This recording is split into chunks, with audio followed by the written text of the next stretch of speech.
तार बहन चोदो, वाह क्या बात है। देखा तेरा भाई लोग कैसे भौजी अपना जुबान में दूध ढाल दिया। लगा था भौजी के जुबानों में पूरा दूध पी जाए। हाथ तो बहन चोदो, ये सब क्या देखना पड़ रहा है। ए भौजी रार चटबू थका हाल बा। आज हम फिर से बात करेंगे भोजपुरी गाना के बारे में बात करबे करेंगे भाई। आज के वीडियो बहुत खतरनाक भाई से कॉल करके वीडियो को पूरा देखो, बहुत मजा है। वीडियो बनाने के बस एक ही मकसद रहता है, आप सभी को दिल से हंसाने के लिए, ना किसी को दिल को ठेस पहुंचाने के लिए। तो बिना कोनो लारवा लहसुन के आज के वीडियो स्टार्ट करते हैं। सार तनाल हवे लार सुगरा अवतार सोच कैसे दाद ना तक भौजी रो दो तारा बहनी के झाड़ छिल। देखा भाई लोग यार कैसे भौजी की आत्र बहन तो लगा था भौजला मौगा गई। अरे भैया का कहा जगह हम बते तो कसम से कहतन कूद के पहले ते कहती नु आत्र बहन तो बड़ी मजा लो, लेकिन हम लेबो ना। दिने प दिने तोहर बढ़े आमदनी। अच्छा दिने पर दिने तहार बढ़े आमदनी। अरे भैया काहे ना भरी हो, भौजी के दूध हेता बा तब बढ़बे करी। काहे कि भौजी के एगो जमाना में से 5 किलो दूध निकली। वो कैसे निकली? काहे कि भौजी में दूध डालतिया।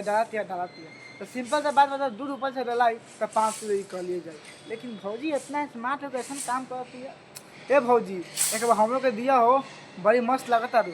राधिका बाटे बता दो न तोनी। हाँ ये बात तो बिल्कुल सही पूछला है कि राज कौन बा बता दो तनी। तब बता ना दे भौजी, हमारा पता बा, लेकिन तो मुझे सुना बता देना कि हाँ हमारे जीवन में अपना दूध डाली ले सुबह शाम हमारा हेता हो गल बा। बता तब मजा आई। देख ले भौजी ये गलत बात बा। जब तू ना बताए तो पता लान में चली। बता ना जल्दी रे। ए भाई चल बता ना रे, बता ना, बता जल्दी बता। बोलना कि नहीं बोलना? नहीं बोलेगी रख भैंस बड़ी कहीं। पूरा एरिया में तोरे पहचान चलता। अच्छा पूरा एरिया में तोहरे पहचान चलता।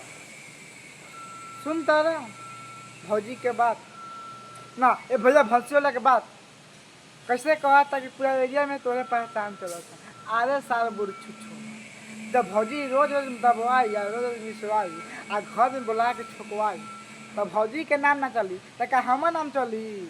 हाँ तेही बता, तेही सोच ना। जब तुझे कोनो जगह रोज लेवे आगे गांव के लोग देखी तो ना कही रे छाना बड़ी आवेला, बरमल आवेला, कच्ची करे आवेला, काहे आवेला, कौन काम से आवेला, कोनो पता लगाई। वैसे भौजी के नाम बा तो का हो जी मरवा दे। भौजी के सामान बा खराब थोड़े होई, खाली फैली का हक तोर बहिन चलो बियाह करबा का कह तारू कि जब से भैनी जवान तो कांड चलता। हाथ तो जो सुन तारा भाई लोग माने जब से भौजी बियाह नहीं, जब से भौजी हेतना से हेता हो गल नु तो भौजी के कांड चलता। मतलब पेलवा के कर ना। ए भौजी ऐसे मत ना करे तो बता नु हो रे, काहे तो मांग में सिंदूर दिखाई देता। ऐसे कहबे से पटा के पेलता कम आ चढ़ता ज्यादा, फिर बाद में मत रोई है। अरे तारा बहनी के गाड़ी में खरबूजा पेलो, वाह बहुत अच्छा कि दूध को दूध के दुकान चलता। देखला पहले भाई लोग कैसे भौजी अपना जवान पे दूध ढात रखिया। कहीं तो कहीं कि भौजी के दूध कहाँ से इतना होता। अब हमें पता चला कि भौजी के दूध को दुकान वो दूध के चलता।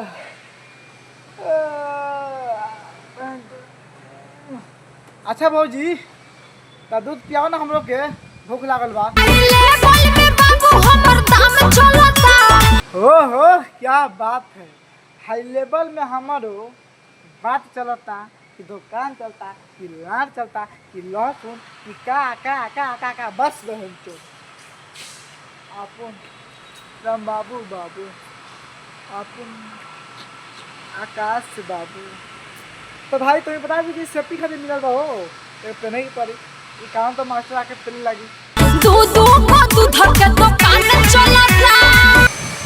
देखे थे भाई लोग ये भौजी का दूध के दुकान बा, ध्यान से देखा लोग। ए भौजी लार करके बनल बनबू बड़ी मजा आई तार बहिन चलो फट भंसी वाली। तो बस भाई आज के वीडियो यही पर वीडियो अच्छा लगा तो लाइक शेयर कमेंट और चैनल सब्सक्राइब करो। फिर से मिलते हैं नेक्स्ट वीडियो में। जब तक के लिए जय हिंद जय भारत।